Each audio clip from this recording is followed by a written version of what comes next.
Okay, welcome back, guys. This is Mr. Lundy. How you doing? Um, Today, I want to talk to you about radioactive decay, how to sort of visualize it with an easy demo. So, there are radioactive things all around us all the time in nature. Nature is radioactive by definition. Leaves are radioactive. Bananas are radioactive. Certain rocks, like this granite, because it has potassium 40 in the potassium feldspar minerals in here, are radioactive. So there's radioactive gases like radon, probably in some of your basements in very, very low concentrations that are radioactive. So radiation has been around since the beginning of the universe, and it will continue to be around for a long, long, long time. So when I'm doing this and I'm talking about these things, don't be afraid of, oh my God, I'm going to die from bananas or whatever. No, you're not. As long as you don't eat roughly 20 tons of them anytime soon. Okay, so radioactive decay.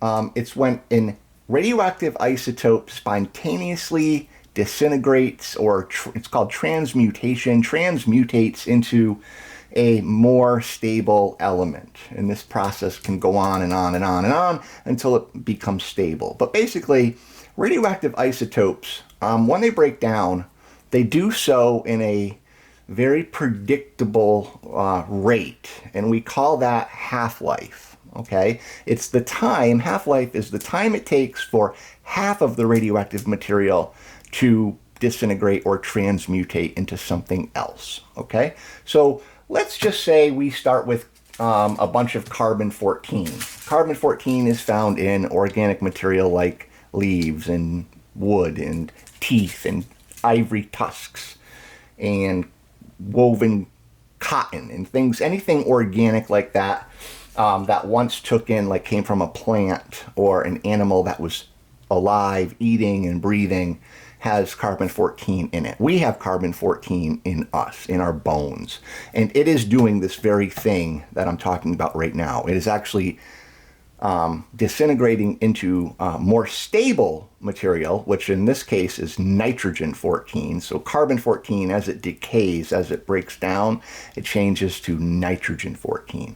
So over time, your body is going to accumulate more and more nitrogen as the carbon-14 breaks down in your bones and in your teeth, in your body. Okay, anyway, so we start with a bunch of carbon-14. Let's just say we have 100 grams of it or something here. Okay, now when half-life occurs, or after, I should say, a certain time period, the half-life, the material will break down to where there is only half as much of it now. So half of it's going to be changed into something else. So I'm going to flip this over, and now this is red. We're going to pretend this is nitrogen-14. Okay, so the carbon-14 here has gone to nitrogen-14. So now we only have 50 grams of carbon-14 left, but yet we have 50 grams of nitrogen-14 accumulating. Now, let's say another certain time period, in this case 5,730 years, goes by, and half of this will transmutate or break down into more nitrogen-14. Okay, so now we started with 100, but now we only have 25 left because the rest has changed to nitrogen. It's undergone 2 half-lives. Okay, so we can add the half-lives or multiply it times 2, and we can figure out how old our sample is. But we keep going. We keep going. We're going to do a third half-life. So 5,730 years more goes by, and half of that 25 goes away. So now we're left with, what, 12.5 grams left. Okay?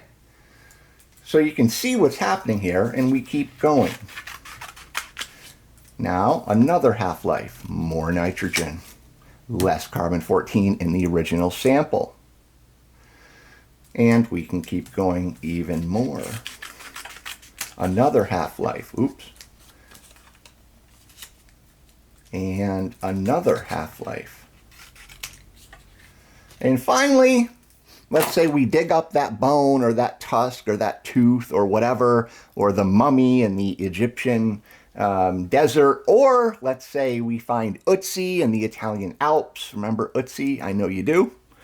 And we find that Ötzi only contains this much of carbon-14 in the bones, but they find this much nitrogen, okay? They can do simple math and they can figure out, well, how long has it taken for this much nitrogen to have formed versus this much carbon-14 which is left. So they look at the ratio, they compare the ratio, and they can figure out how many half-lives went by, and they can add them up, and they can get a date, a very accurate date called absolute age dating. It's very accurate. It's plus or minus about 40 years in the case of carbon-14 now. That's how good they've gotten it. But the problem is carbon-14's half-life is only 5,730 years. So that becomes a problem because you run out of it pretty shortly. Pretty soon, in geologic time speaking, it's gone. So for that reason, it's only used in dating things right around 50 or 60,000 years old or younger. If it's any older than that, it doesn't work that well anymore. And pretty soon, all the carbon-14 is gone, and you wouldn't even know there was any to begin with, okay? So it's only good for organics, things that were once living, and things less than 60,000 years old, okay? But that's sort of how it works. All right, I hope you found that interesting. Thank you.